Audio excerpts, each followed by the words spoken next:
महानदी जल विवाद एक गुरुतर समस्या।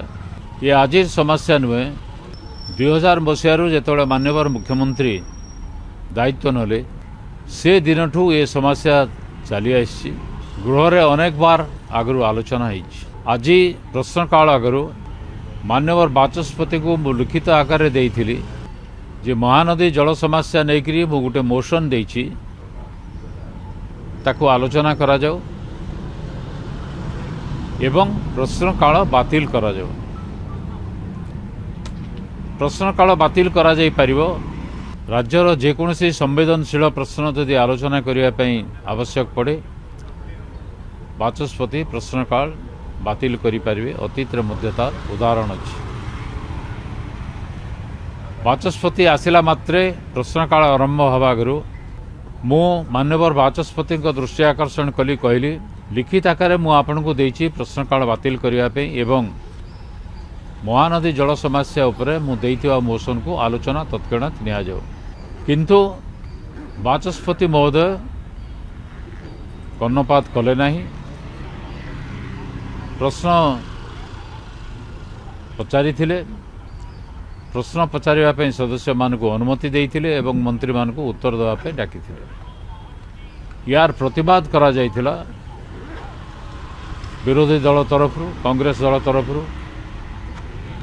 बीजेपी दल तरफ सीपीएम दल तरफ एवं परंपरा भंग करी मान्यवर बाचस्पति 4टा पर्यंत मुलतवी रखिले। एभली समस्या देखादेले सर्वदलीय बैठक डका जाए, समाधान पंथा बाहर करा जाए, किंतु सरकारी दल चाहती नहीं शून्य काल रे किछि आलोचना हो। जेतेबेले भी शून्य काल रे आलोचना होइछि सरकार ओडुआरे पड़ी।